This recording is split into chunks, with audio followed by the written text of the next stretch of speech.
নমস্কাৰ বন্ধু বান্ধৱীসকল, আপোনালোকক স্বাগতম জনাইছোঁ আমাৰ চেনেল আসাম জব এণ্ড কেৰিয়াৰলৈ। যদি আপোনালোকক ভিডিঅ'টো ভাল লাগে তেনেহ'লে আপোনালোকে লাইক এণ্ড ছাবস্ক্ৰাইব কৰি আমাক উৎসাহিত কৰিব নাপাহৰিব। তেনেহ'লে বলক বন্ধুসকল, আজিৰ এই ভিডিঅ'টো আমি আৰম্ভ কৰোঁ। বন্ধুসকল, আজি প্ৰথমটো গুৰুত্বপূৰ্ণ খবৰ হৈছে বিজেপিৰ পৰা নিৰ্বাচন খেলিব নেকি প্ৰদ্যুৎ বৰদলৈ? সবিশেষ চাওঁ আহক। কংগ্ৰেছত অপমানিত হোৱা প্ৰদ্যুৎ বৰদলৈক বাম্পাৰ অফাৰ বিজেপি চৰকাৰৰ। খুদ ৰাজ্যৰ মুখ্যমন্ত্ৰীয়ে অফাৰ আগবঢ়ালে প্ৰদ্যুৎ বৰদলৈক। বিজেপিলৈ আহিলে খেলিব পাৰিব নিৰ্বাচন। বিজেপিলৈ আহিলে এখন আসনৰ ব্যৱস্থা কৰি দিম। এতিয়ালৈকে প্ৰদ্যুৎ বৰদলৈৰ লগত যোগাযোগ হোৱা নাই। যোগাযোগ যে নহ'ব তাৰো মানে নাই। ৰাজনীতিত অসম্ভৱ বুলি একো কথা নাই। সনাতন বিশ্বাসী কোনো মানুহে কংগ্ৰেছত থাকিব নোৱাৰে। প্ৰদ্যুৎ বৰদলৈ এতিয়া কংগ্ৰেছত থকাৰ প্ৰয়োজনীয়তা নাই। বৰদলৈ নিশ্চিতভাৱে বিজেপিত যোগদান কৰা উচিত। বিজেপিত যোগদানৰ বাবে তেওঁক আমন্ত্ৰণ জনাইছোঁ। কংগ্ৰেছ অপমানিত হোৱা প্ৰদ্যুৎ বৰদলৈক বাম্পাৰ অফাৰ বিজেপি চৰকাৰৰ। বন্ধুসকল, আজি দ্বিতীয়টো গুৰুত্বপূৰ্ণ খবৰ হৈছে নিৰ্বাচনৰ পূৰ্বে ভোট জয়ৰ অংক চৰকাৰৰ। আজি পুনৰ ল'ব 900 কোটিৰ ঋণ। নিৰ্বাচনৰ প্ৰাক্ষণত পুনৰ ৰাজ্যবাসীৰ ওপৰত ঋণৰ বোজা মুখ্যমন্ত্ৰী হিমন্ত বিশ্ব শৰ্মাৰ। বিত্তীয় দায়বদ্ধতা বাজেট ব্যৱস্থাপনা আইন 2005ক সম্পূৰ্ণৰূপে জলাঞ্জলি ৰাজ্য চৰকাৰৰ। হিতাধিকাৰীক সন্তুষ্টিৰ নামত হকে বিহকে ঋণ লৈ পুঁজি ব্যয় চৰকাৰৰ। নিৰ্বাচনৰ প্ৰাক্ষণত আজি পুনৰ 900 কোটিৰ ঋণ ল'ব ৰাজ্য চৰকাৰে। চৰকাৰী বন্ধকত থৈ 6 বছৰীয়া ম্যাদত এই ঋণ ল'ব ৰাজ্য চৰকাৰে। মুকলি বজাৰৰ পৰা ঋণ ল'বলৈ 13 মাৰ্চতে ৰিজাৰ্ভ বেংকত দাখিল কৰা হৈছিল প্ৰস্তাৱ। ইতিমধ্যে জানুৱাৰী মাহৰ পৰা চলিত মাহলৈকে 9,800 কোটিৰ ঋণ ল'লে চৰকাৰে।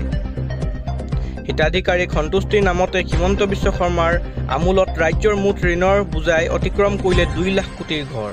প্ৰায় 10,987 কোটি টকালৈ বৃদ্ধি পালে ৰাজ্যৰ বাৰ্ষিক সুতৰ বোজা। ৰিজাৰ্ভ বেংকৰ সকিয়নিলৈও ভ্ৰক্ষেপ নকৰি ঋণ লোৱাত ব্যস্ত চৰকাৰ। বন্ধুসকল, আজি তৃতীয়টো বিগ ব্ৰেকিং নিউজ হৈছে সাৱধান ৰাজ্যবাসী। 19 মাৰ্চলৈ ৰাজ্যৰ 29খনকৈ জিলাত জাৰি কৰা হৈছে য়েল্লো এলাৰ্ট। সাৱধান হওক ৰাজ্যবাসী। ধুমুহা আৰু বৰষুণে পুনৰ চলাব তাণ্ডৱ। দিগন্ত ৰূপত আহি আছে ধুমুহা আৰু বৰষুণ আৰু শিলাবৃষ্টি। 19 মাৰ্চ পৰ্যন্ত হাই এলাৰ্ট জাৰি কৰা হৈছে বতৰ বিজ্ঞান কেন্দ্ৰৰ ফালৰ পৰা। ৰাজ্যৰ 29খনকৈ জিলাত য়েল্লো এলাৰ্ট আৰু অৰেঞ্জ এলাৰ্ট জাৰি বতৰ বিজ্ঞান কেন্দ্ৰৰ। ইতিমধ্যে সকলোকে সাৱধান কৰি দিলে বতৰ বিজ্ঞান কেন্দ্ৰই। কোকৰাঝাৰ, চিৰাং, বাক্সা, ডিমা হাছাও জাৰি কৰা হৈছে অৰেঞ্জ এলাৰ্ট। লখিমপুৰ, তিনিচুকীয়া, ধেমাজি, ডিব্ৰুগড়তো জাৰি কৰা হৈছে অৰেঞ্জ এলাৰ্ট।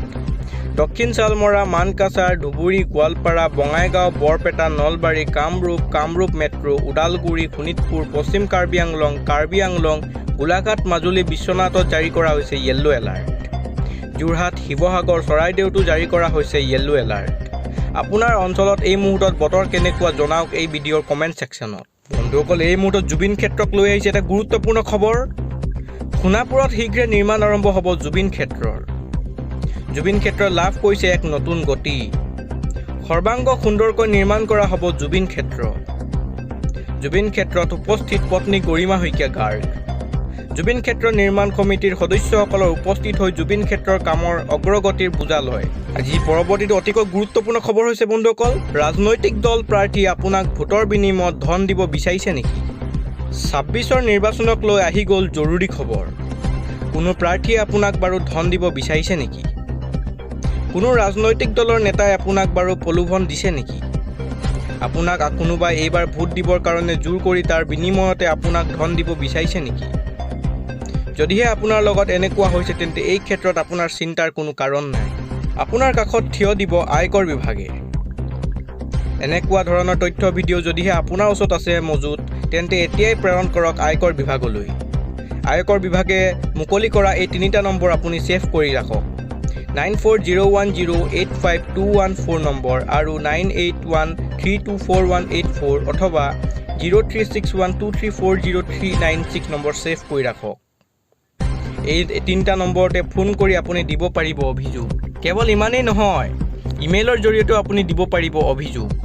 assamelections26@gmail.com আপোনালোকে দিব পাৰিব অভিযোগ।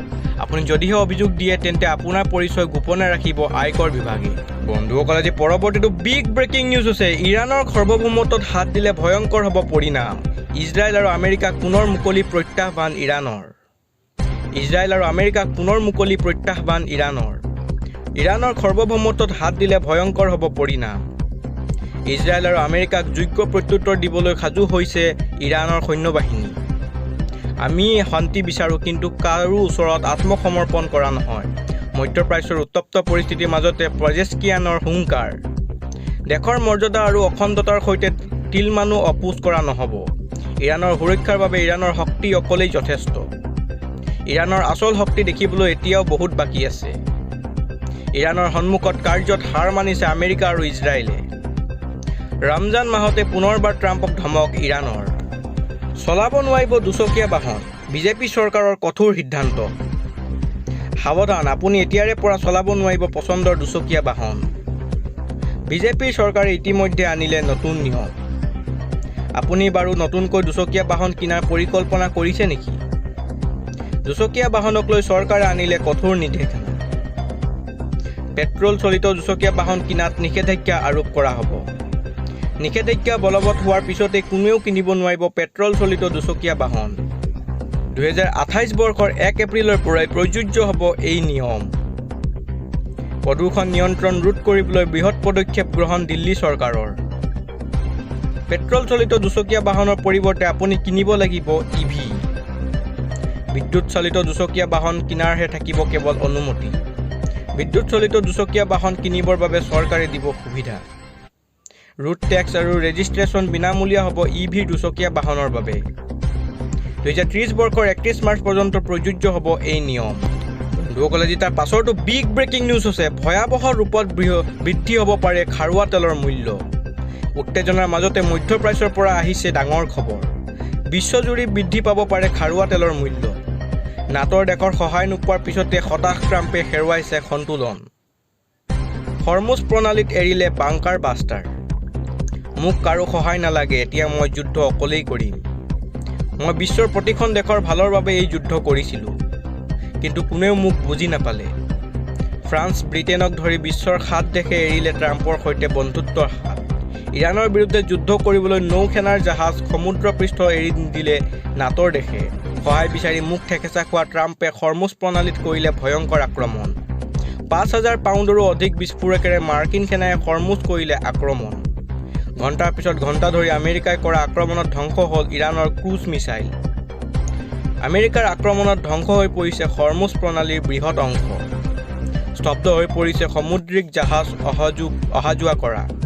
এই সংঘৰ্ষৰ বাবে বিশ্বজুৰি খাৰুৱা তেলৰ মূল্য বৃদ্ধি হোৱাৰ সম্ভাৱনা প্ৰকট হৈ পৰিছে। আমেৰিকাৰ এই আক্ৰমণৰ পাছত মধ্যপ্ৰাচ্যত উত্তেজনা চৰম পৰ্যায়ত উপনীত হৈছে। ভিডিঅ'টো চাই ভাল লাগিল যদি আপোনালোকে লাইক আৰু ছাবস্ক্ৰাইব কৰিবলৈ নাপাহৰিব। ধন্যবাদ।